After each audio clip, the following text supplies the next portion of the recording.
Hi there, welcome to my channel. My name is Clara Z. First of all, wishing you a happy 2025. So today I'm going to talk about my most and least used bags of 2024. I don't know how your 2024 was, but it was a year of transition for me. And so let's get into the top 5 bags I use the most, and then I'm also going to talk about my least used bags for 2024. So in 2024, my most used bag, which came as a huge surprise, was my Chanel 22 small bag.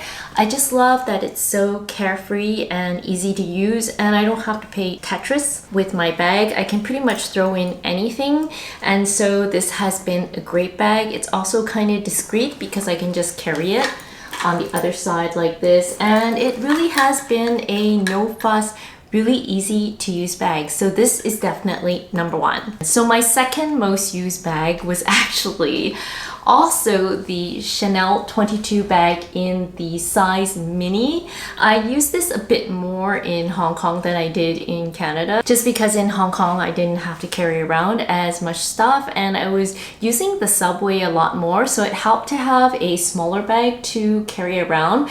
But definitely, as you can see, I definitely got a lot of use out of the Chanel 22 bag. My third most used bag is actually a non-luxury bag, and some of you may have seen me talking about this bag. It is the COS mini quilt bag.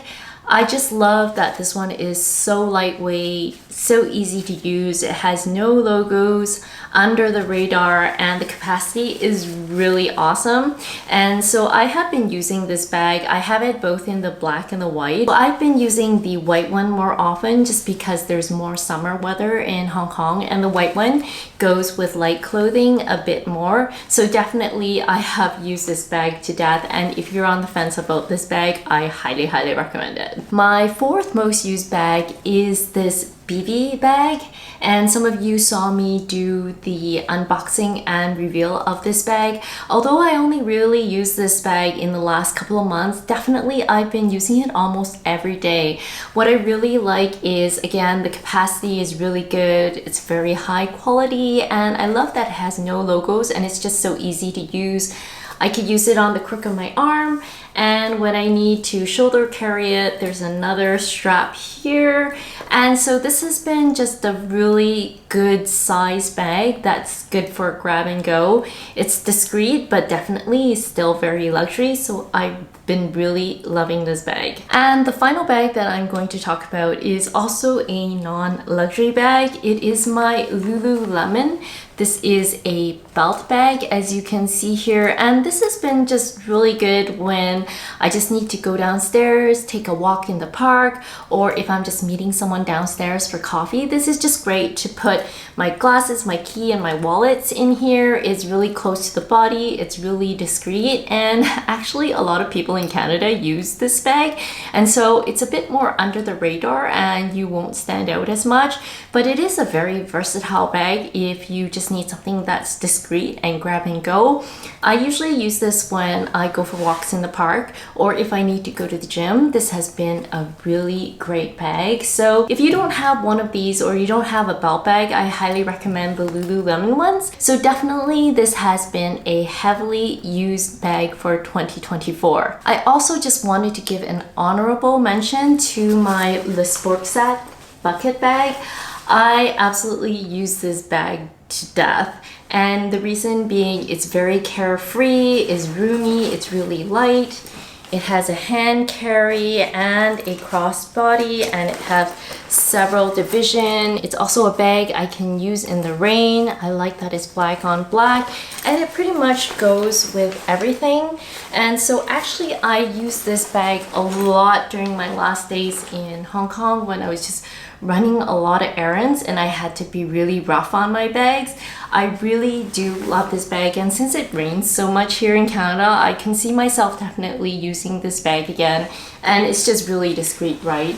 I mean, the Sportsac is not a luxury brand, but you can hardly even see the lettering on this, so I definitely see myself continuing to use this a lot in Canada. So next I'm going to talk about my least used bags for 2024. Now I just have to give you a disclaimer here in that it's not that I don't love these bags and I don't want to use them, but because of my lifestyle change over the past year, I've had less opportunities to use them. So these are bags I actually did not use for 2024, which is kind of like least or not used, although in a normal year I may have used them a lot more, but because of lifestyle changes I haven't reached for these bags, which is a little unfortunate, but I still love these bags a lot, so some of these may come as a surprise to you. So the first unused, least used bag of 2024 was my Hermes Kelly 28 Return Gold on Gold. I absolutely love this bag and I love the combination, and in a normal year I would probably use this more for work, especially during my time in Hong Kong, especially for the girls that work in downtown central Hong Kong. These bags can often be seen, but actually now in Canada I hardly see any designer bags at all, and so I haven't really had the chance to use this bag at all. Eventually, I hope I'll have more chances to use this bag casually, but for now, I haven't really reached for this bag at all in 2024. So this is my first least used, or actually not used, bag of 2024. So can you guess my next least or not used bag of 2024? So if you know my collection, actually this may not surprise you, but it's my Hermes Kelly 25 bag in the Cellier in the Chev leather in black and gold. I love this combination and this is definitely my favorite bag, but again, because of the lifestyle I have here in Canada, I really just haven't had the chance to reach for this. So as I settle into the lifestyle here, I'd really still love to use this bag in certain conditions, but I'm still not sure when or how I would use this bag. But unfortunately, 2024 was not the time for this bag. So for the next bag, it's actually a bag I haven't used for maybe a few years, sadly, but I think it's probably a bag I can take out and start to try using. And it's my Chanel mini rectangular bag, and I actually have this in black and I also have this in red.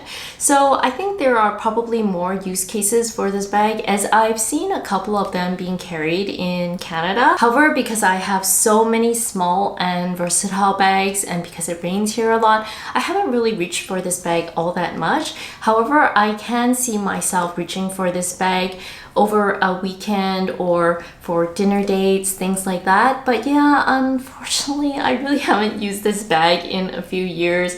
I think I've only used this bag a handful of times, and it's not because it's a bad bag at all. In fact, this is probably one of the few Chanel bags I have kept in my collection over the years. However, I just haven't reached for it, unfortunately. So the fourth bag I probably haven't used in a few years is also another Chanel bag, and it's actually a Chanel seasonal bag that I've kept in my collection, and it's this Chanel seasonal flap bag, as you can see here. So this one doesn't have a double flap, but the capacity, I would say, is actually more than the Chanel classic large flap. And the reason why I kept this bag is because I actually used this bag to death during a period of time when I was in Hong Kong and I used this for work. You can pretty much stuff it to the brim and it's really great. It's very malleable. It's actually also quite carefree. I'm not too sure what kind of leather it is, but I really love this bag for a larger bag, and I can see myself using this bag again eventually, either for work or even for weekends when I need a bigger bag and I want to go for this look. So it's one of the reasons why I never sold or got rid of this bag, but unfortunately I haven't used it for a few years. But I'm hoping to get more use out of this bag as I transition to my new lifestyle in Canada. So the fifth bag I haven't used at all in 2024 that I had very heavy use in the past is my Foray Lepage tote.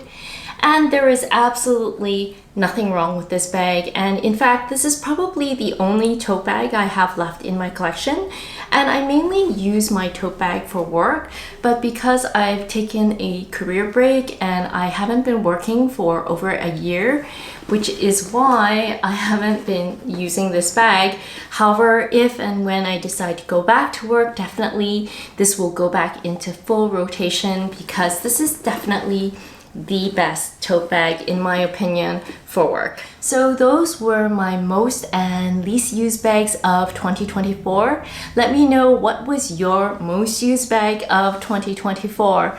Now I see a huge transition between what I used last year and this year, and it's mainly because I've actually moved all the way across to the other side of the world. The lifestyle, the environment that I'm in is just totally different. So maybe that's a topic for a separate video on why I'm not using as many luxury bags. But definitely I have still been enjoying my collection, but definitely I look at them more from a functional point of view. So I hope to share a bit more about that as the year progresses. So again, I wish you a happy and healthy 2025, and I'm not sure what your bag aspirations are for 2025, or perhaps you're cutting back like some other people, or perhaps you're buying more because you're having a good year. But maybe those are topics we can discuss on another video. Thank you so much for joining me on my video today. And again, if you have any questions or comments, please feel free to leave them down in the comment section below. And again, if you haven't done so already, please feel free to like and subscribe. And I look forward to sharing more with you as the year progresses. Have a great year, and we'll see you next time. Bye bye now.